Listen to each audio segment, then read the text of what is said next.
We have to discuss a little bit what is the month of Nisan, what does the month of Nisan represent, and what is the energy, what is the consciousness of the month of Nisan. So the simple, I'm sure you've heard this many times, Nisan, the root word of Nisan comes from the word Nes, and it's miracles, so it's the month of miracles. But we have to really understand is that it's true that it's the month of miracles. Historically, that's when we left Mitzrayim. But when we talk about and we say that it's a month of miracles, it's not just miracles of the past, but it has to be miracles in our own lives. So how do we actually tap into create miracles in our own life? There's a possibility of miracles. So when we say that it's a Chodesh Hagula, it's a month of miracles, it can't just be that it's a month of miracles of the past, that something happened thousands of years ago, the Jews left Egypt. No. A lot of nice things happened historically. When we say that it's a month of Geula, Chodesh Hagula, we must say that there's something about this month that if we really enter it in the right way, we can create differences in our life, and perhaps even real miracles. So we'll have to understand what is the root of a mitzvah, what is the root of a miracle, and if we can access this. So we'll go through some of the points of the month, and then we'll try to understand this a little bit deeper. There's two Rosh Hashanahs. There's Rosh Hashanah of the new year, which is the solar year. That's when we celebrate the beginning of the new year. That's Rosh Hashanah, that we call Rosh Hashanah. And then there's something that is the Rosh Hashanah l'Chadashim, the Rosh Hashanah of the new months. And that's on Nisan. The difference between the new months and the new year is that month is connected with the lunar, and the year is connected with the solar. So the solar year is called Shana, and Shana means also Shina, which change, but also means Shana from the word from old, Yashan, and Chodesh, which comes from the word Chadash, which is new, represents the lunar year. And the difference between the lunar and the solar is that the solar is something that's predictable. It's routine. The sun rises every day and the sun sets. The moon, because it waxes and wanes, we see the moon. We don't see the moon, represents the miraculous, something that's unexpected. You don't expect to see the moon, and all of a sudden the moon appears. Of course, the moon is always there, but this is our perception of the moon, that we see the moon coming and going. So Geula, redemption, and Chodesh, new, represents the moon, and the sun represents the old. That's why there's a verse in Kohelet that says, Ein kol chadash tachas hashemesh, right? There's nothing new under the sun. I'm sure you heard this. So the Zohar says that tachas hashemesh ein, there's nothing new under the sun, but the levana is new. Because the moon, by definition, means something that's new. So the consciousness of sun represents the routine. Malmata l'mayla, it's your routine. The consciousness of the moon represents something that's unexpected, the place of the dream, the place of imagination. And that's why, what's the first thing that the Jews receive, the first mitzvah that the Jews receive in Mitzrayim? Rosh Hashanah. Why? To sanctify the new moon. Because the Egyptians, as we know today, the Egyptians were sun worshippers. They worshipped Ra. And the idea of a sun worshipper means that there's a certain strict hierarchy. If you're born a slave, you're a slave. You're born a free person, you're a free person. There's a hierarchy, there's a predictability, there's order. And the idea of moon consciousness is that it breaks the hierarchy, saying that if you're a slave, the slave can also become a master. And someone that's a slave can also become free, and a king can become a slave, and a slave can become a king. That is the chiddush, that's the novelty of the giving of the Torah, which Hashem says, no, there is no hierarchy. There is no person that's born special just because of your genetics, but every person could be like Moshe Rabbeinu. So if you're born a slave, you can become the greatest person possible. That's the moon. So to break out of the consciousness of the sun, Hashem says, okay, here, Chodesh is Alachem. But also there's another parallel idea, which is that the sun represents the reality the way you see it, right? The sun is shining, I see this object, I see this object there. The moon, because it's dark, it's night, represents the place of the dream, where things are dark, but because it's dark and it's uncertain, there's a lot of possibility. You can create anything in your imagination. So the moon will be connected with the place of not the reality as is, but the place of the possibility and imagination. And then also, then we also have the word Nisan, which the word Nisan is the way we call the month. We don't call it Av, we call it Nisan. So we say, if in fact the word Nisan is a Hebrew word, which is debated in the Medrash, if it's a Hebrew word, then we say it comes from the word Nes. And if it's an Akkadian word, it comes from the word Nasu, which means to move aside or to start over. So the idea of Nisan is a new beginning. What type of new beginning? There's a new beginning of sun, which is just continuation of the new beginning. And then there's a new beginning, which is a radical new beginning, something that's completely unexpected, something miraculous. And that's the story of the redemption, the story of the going out of Egypt. So again, we're trying to understand what is the month of Nisan, and we see clearly that the month of Nisan is something about miraculous, something unexpected. We have two important elements over here, which is the letter Hey and the sense of speech. Okay, so let's think about it. So obviously Hey and speech are connected because the way we use speech is through the Hey Mitzvah Sapeh. We use the 5 potentials of the mouth to create sounds, right? You create any sound, a sound comes up as breath, and then it comes up as wind, and then you use the mouth, which is your teeth or your palate or your tongue, and you're creating different sounds. That's the 5 potentials of the mouth. But there's something deeper about the letter Hey and the idea of speech. So first, let's think about the letter Hey and relate it to the things that we've talked about. Hey is essentially the root of all sound. So we know that there are 3 essential sounds. Or I would say there's no 3. There's one essential sound, which is the letter A, or A. The beginning of sound is the letter Aleph. The conclusion of sound is the letter Mem, right? If you start opening your mouth, you're saying A. When you close your mouth, you're saying That's Then Shin, Aleph, Mem, Shin, according to Sefer Yetzirah, are the 3 primary mother letters because that's the beginning, end, and the middle of all sound. But before a sound rises up into your mouth and becomes sound, it exists as breath. What's the sound of breath? Hey. The sound of breath is ha. That's the sound that comes before the Aleph. So Hey is the potential of sound. The potential, so there's the actual of sound, which is Aleph, and then there's the potential of sound, which is Hey. What's the potential and what's the actual? The actual is the reality as it is. The potential is the reality as it could be, or the miraculous. If I say the reality is that this table is a table, that's the actual. I say potentially I can create this table. If I'm a good architect, I can make this table into a chair. That seems to be miraculous because I really know how to do this, so it seems definitely like a miracle. But if someone says I can make this table into thin air, I can make it float, that seems to be miraculous. If you can change the dynamics of something that's physical, of the Aleph form, go into its potential, you're creating something that's miraculous. So the source of the miraculous is the place of sound, the root of sound. The root of sound is the letter Hey. Where do we see the letter Hey showing up in the miraculous? We actually find this in Avram Avinu and Sarah, right? That Avram is Avram and Sarah is Sarai, but in order to have children, the letter Hey is added to their names. Avram becomes Avraham, Sarah becomes Sarah, and through having that letter Hey, they're able to create and have a child in a miraculous age at their stage where they are in their life. So Hey is connected with the place of potential. How do we access the place of potential? How do we access the place of potential? If Hey is the source of sound, how do we access the place of potential? The way to access the place of potential is by not doing anything. And Hey is very nafash. Hey is actually where you don't do anything. You can't do anything. Passive, yeah. Just stop. So we have the letter Hey, and in the Yud Kei Vav Kei, there are 2 Heys, right? There's the Yud is the active masculine, and the Vav is the active masculine, right? They're both active. The difference between the feminine letter and the masculine letter in the Yud Kei Vav Kei, right? So the Yud is the giver, which is masculine. The Hey is the receiver. I don't mean male or female, but masculine and feminine. So the feminine is the passive, and the active is the Yud. So you have the upper passive and lower passive. You have the upper Hey and the lower Hey. What's the difference between the upper Hey and the lower Hey? The lower Hey, this is what the Zohar says, and we'll try to unpack this idea. The lower Hey is connected with Shemitah, the 7th year. So let's say we'll have like the 7th day of the week is Shabbos, the Shabbos LaHashem. So that's Shabbos, and that's connected with the letter Hey, like Tshuva, Tashuv Hey. Then there's a higher level of Hey, which is the Hey of the upper Hey. The upper Hey is, one Hey is Malchut, and one Hey is Bina. So what does that translate in a very practical level? The lower level of Hey is a passive non-doing. So for example, on Shabbos, I stop doing, or in Shemitah, I stop working the land. The higher Hey is a passive non-worrying. Not only do I stop doing, but I stop worrying. And it's a mental process, right? Bina is a mental process, Malchus is an action process. So if I say Shemitah year is the resting of activity of Malchus, that means I'm resting from my activity. I usually plow the land. This year I'm not going to plow the land. The higher level of Hey which incidentally is the 50th gate, right?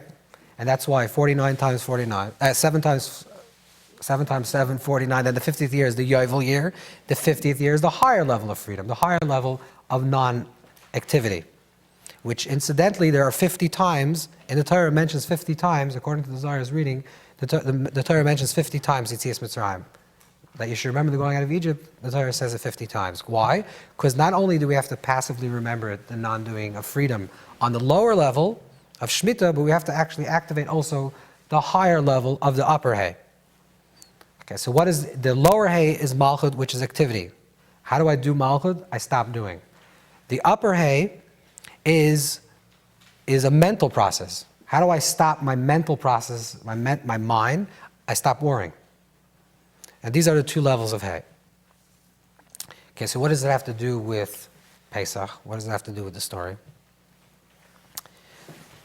So there's one other element, which is the sense of speech. So let's talk about this in 3 stages. The first thing is the sense of speech, that the month of Nisan is connected with the sense of speech. So if you look in the Torah, and you look through the narrative of the Exodus of Egypt, what's the great story? The great story of the narrative is that Ve'elu Shmois B'nei Yisrael Aboy Mitzrayim. These are the name of the people that entered into Egypt. And then it gives the name of the description of the name of the people, Reuven, Shimon, Levi, etc. And then something very interesting happens in the story. That from people that have names, these people become a nameless group. They don't have a name. What's the next story of the Torah? That there's a man of the house of Levi that takes a woman from the house of Levi and they have a child. Who's the man of the house of Levi? We know it's Amram. Who does he take? He takes Yocheved. Who do they have? They have Moshe. So why doesn't it say that Amram gets married to Yocheved and has Moshe? It says Ish Levi, Labas Levi, they have a child. And then and this child is a nameless child. Moshe Rabbeinu has no name. That it says that the place became full of light and good. So the Gemara says maybe his name is Tov or Tuvia. That's Moshe Rabbeinu's name. But the Torah doesn't say his name. And when it does mention a name, like Shifra and Pua, so right away the Gemara says, no, Shifra and Pua, it's not the real name. Shifra is really Yocheved, Shapras of Lad, and Pua is really is Miriam. Why doesn't it say Yocheved and Miriam? So they're reduced to a people. They start off with a people with a name, and then they're reduced to shratzim, vayishritzu, vayarbu, vayimalo. They become like creepy, crawly things, like roaches. You don't name roaches. Hey, there's John. He's running through them. It's a roach. It's another 1,000. There's another 1,000,000 of those things. So what happens is they become vayishritzu. That's the entire description of how they multiply. It says they multiply like creepy, crawly things. They start off with Reuven, Shimon. Each one has a name, an identity, and a quality, and then they become this ants. And so Elo Shmois B'nei Yisrael, this is the names of the people, and then they have no names. And not only do they have no names, they don't have a voice. You don't hear anyone speaking in the beginning of Shmois. They're in exile, they're being enslaved, but no one complains. Imagine a group of Jews and no one's complaining. No one's saying anything. No one's complaining, no one's arguing, no one's saying anything. So it starts off with names, it starts off with a very strong voice. They're reduced to Elo Shmois, they have no names, they have no voice. Vayitzaku, they cry out to Hashem, it does say. Vatal Shavasam Elokim, that their cry goes up to Hashem. Hashem hears their prayers. So the Orach Chaim says actually they didn't even cry complaining. They didn't say, "Ow, this is terrible. Hashem, please help us," because that's what the Torah doesn't say. It just says that they cried. So the Orach Chaim HaKadosh says what it means that they cried. They said, "Ow, it hurts." That's what they said. They said, "Ow, it hurts." And Hashem says, "Oh, you're saying already, ow, it hurts. I already accept it as a prayer. I accept it as a tefillah." So Hashem calls Moshe Rabbeinu. He says, "I want you to redeem the people." What does Moshe Rabbeinu say? "I can't speak." Well, how come no one's talking here? No one can speak. The crying is a pre-verbal state, right? First you cry and then you learn to speak. Moshe Rabbeinu is a klat peh, he can't speak. His aral sosayim, his lips are tied. He can't speak, right? Pare is called Pare according to the Arizal because it's pera, it's bad voice, bad sound. No one can speak. And then finally, Moshe Rabbeinu starts bringing the Gula, the redemption to the people, and slowly these people gain a voice, and then they start complaining to Moshe Rabbeinu. Moshe Rabbeinu starts complaining, right? This is the beginning of Jewish history, and we still complain and complaining. And we get a voice, and Hashem says that we're going to go out of Mitzrayim. Why? Lamata Saper, so we're going to tell our story. So we go from a place that we have no voice to a place that we have a voice, to a place that we become speakers, to a place that we can actually become storytellers, right? And then we become lamata saper, we become great storytellers to our children. And what happens after storytellers? We become singers. We sing by the Kriyas Yamsuf, we become singers. These are people that had no voice beginning. Now they're becoming very creative with their voice. And the same thing also Moshe Rabbeinu. Moshe Rabbeinu starts as a kvat peh, but according to a lot of sources, Moshe Rabbeinu was healed from that. Because you don't find that he's a kvat peh any longer. Later on in the story in Egypt and in Mitzrayim, in the Midbar, Moshe Rabbeinu apparently has a very good voice, and people are very responsive to his voice, and the people certainly have a big voice. So, what is the hidden story of Mitzrayim and going out of Mitzrayim? The hidden story is that according to Kabbalah, according to Chassidus, the idea of Mitzrayim represents a meitzar, a constriction of speech, like the orif, which is the place of the neck, that the voice is not coming out properly. And the redemption, the Geula, represents the beginning, and the beginning of the Geula represents the redemption of speech. Simply, this means that a person that's enslaved, let's say literally a physical person that's enslaved, have no voice. And the moment you start speaking about your freedom, that's when you start reaching some type of aspiration for freedom. But internally, this also works this way. The first ingredient that the Torah is telling us, if you want freedom, Mitzrayim is your own constriction. Mitzrayim is your own limitation. You want to get out of your own limitation? You're stuck. You're worshiping your own ragad. You're worshiping your own predictability. You say that tomorrow's going to be just like yesterday. Yesterday was just like the day before. You're in a place of cause and effect, and you're stuck. The first thing you have to do is, first of all, say, not only understand it in the mind, but verbally declare, this thing is no good.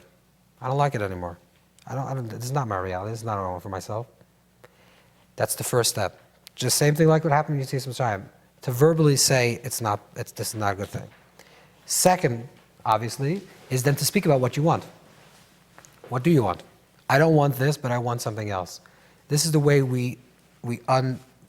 this is internally with issues that we're stuck with, like mental, and spiritual, emotional issues. The way to get it out of ourselves and the way to unburden ourselves and to free ourselves from those constrictions is to speak about it. I don't mean to speak about it to a therapist and speak about it to somebody else. I mean, it's literally to speak about it to yourself. Obviously, you're never yourself, so you're speaking about it to Hashem. So imagine you're having a private conversation with God. Out loud, in voice. This is the conversation.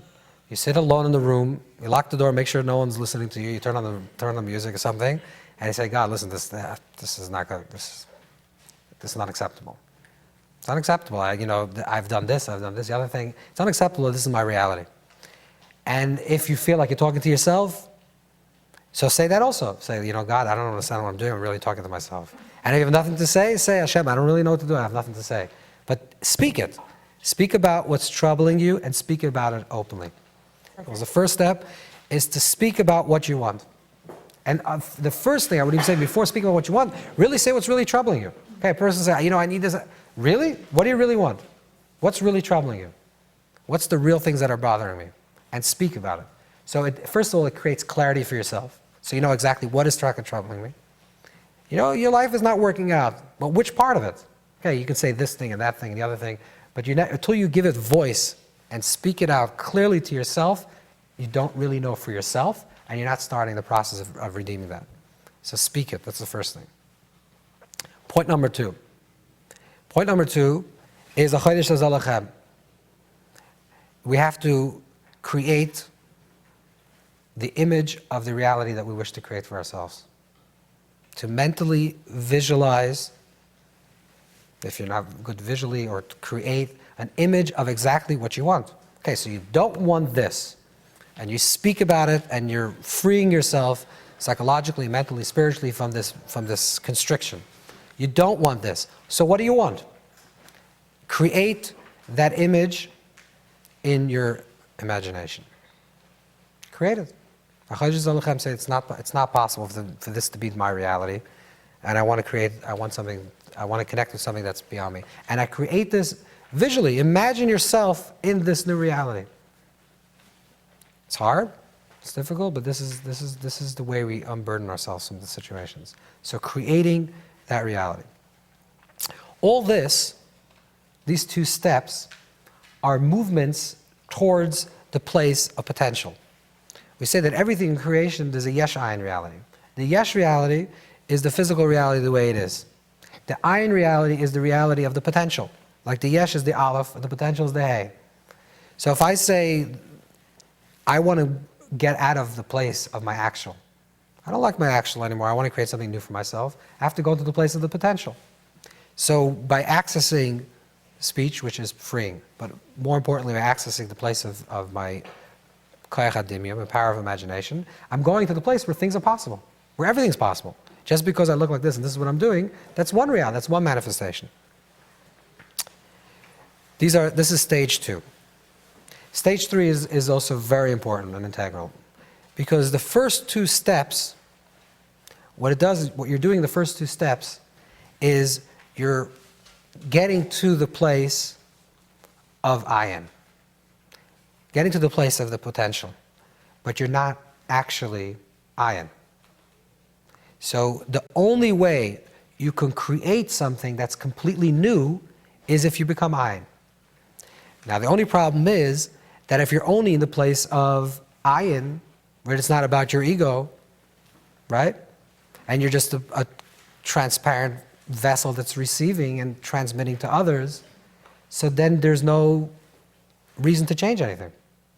You accept everything in your, that's bittul, right? That's nullification. Nullification means that I have bittul ayesh, which means I don't really care what happens to my life. Whatever happens in my life is perfect. Why do I know it's perfect? Because Hashem created it, so it's perfect. Always, at any moment of life. If I think it's miserable, okay, that's my perception. But if Hashem created the reality that it is now, it's perfect. I completely accept the reality as is, right? That's nullification, that's bittul. But that's the only way you can enter into the ayin. The only way to enter into the ayin is complete surrender. The only way to change things is completely attached to your narrative, attached to your story, saying, I want to change it.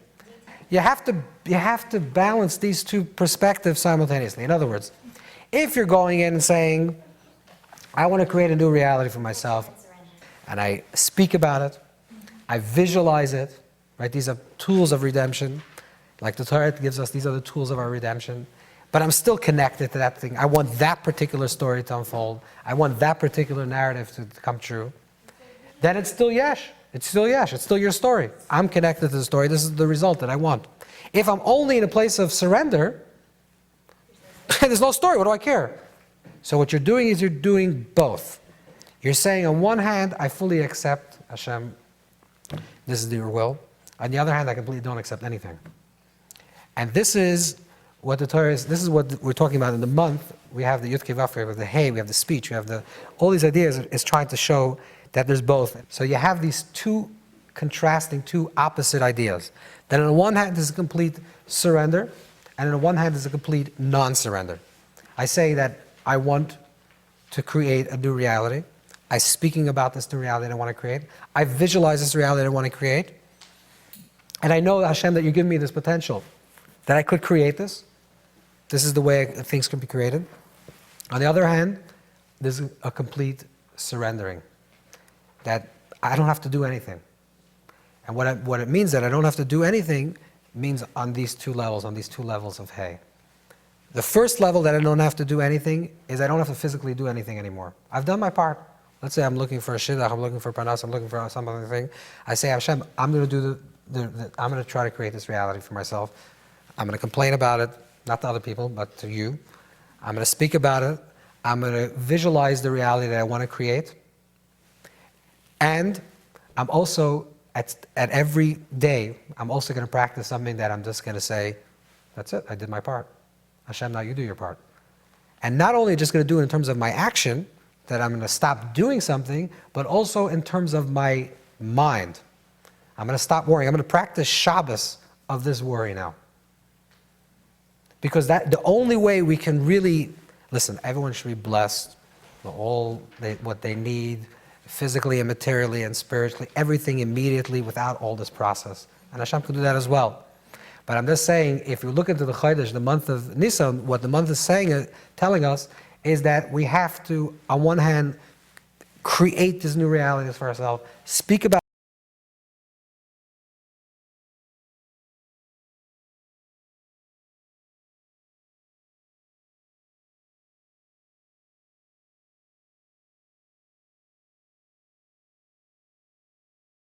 Abscheren is a German word, essentially, related to a Yiddish word, which means cutting off. And it's related to also the Hebrew word, which is tisparet, which literally means a haircut.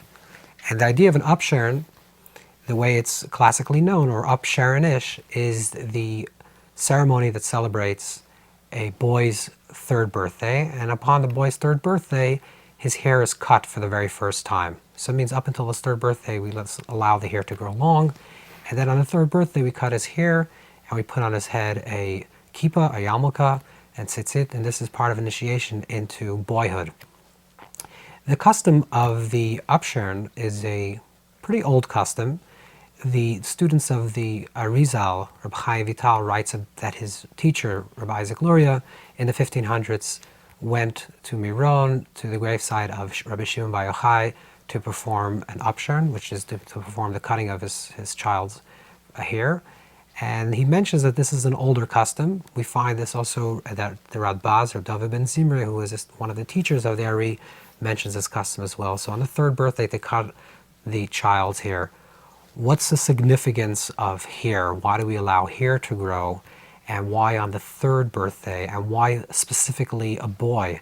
And in generally, what is hair? What is the nature of hair? The Zohar says, and based on also a passage in the Talmud, that the hair contains mysteries upon mysteries, that there's something about innate spiritual quality in the hair. We see that hair plays an important role. There's male hair, and there's facial hair, and there's head hair, and there's other hair in other parts of the body, and there are differences with the male and female. Some hair has to be cut, some hair has to be long. There's Nazarites who go with their hair very long. There's the Levites who cut their hair completely. And there's a whole interesting conversation that occurs in the Torah and later writings about the nature of hair. So one of the ideas of this book was to really explore the nature of hair, the various different kinds of hair.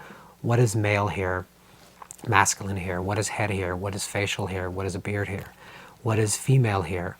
And most specifically, why is hair related to an initiation process into boyhood? Why does a child at 3 years old, why do we cut his hair, and what does it symbolically represent? And this is what the book explores, the nature of hair, the nature of the Abscheren, and actually also gives a detailed description of what essentially is the celebration of the boy's first haircut. How do we celebrate it, the different blessings and passages that we say, and how we should actually create a proper Abscheren experience. And the deeper part of it is to explore really what is it about a boy that prior to becoming a boy, even though a child is born a gender with a male or a female, a boy or a girl, but there's a pre-gendered child, which is a child before they're becoming aware of their boyhood, or a girl before she's becoming aware of her girlhood. There's something about the child that is pre-gender, and therefore we let the child grow wild, or just be, without any discipline. And then the idea of making the Abscheren, of cutting the hair, essentially is to tame that wildness of hair, which hair represents, and to create payos. Payos is the sideburns, the side hair that is left on the two parts of the head, which is symbolic of the idea of peah is the numeric value of the word Elokim, judgment and din and restriction. We're telling the child that you had your terrible twos and you were just out of control, which was good. That was the universe of chaos and confusion, the world of Tohu. That's good for a child development, that's to be, and to be in a very ego place, which is also good, because in order for a child to develop correct, to have proper developmental skills, they first have to care about themselves. And once they start becoming more into maturity, they have to start learning how to share and how to transcend their immediate ego. And this is some of the experiences that we have to go through with a boy, and more specifically because a girl is more connected with her mother, and therefore she doesn't have this separation idea as a separation anxiety or separation idea as a male. And this is some of the things that the book explores. It's a really exciting book because it's the first time that an in-depth analysis is not just in the practices of the Abscheren, but actually giving an understanding of why we do the Abscheren and what is the idea of a hair and why specifically do we cut the hair at the third birthday.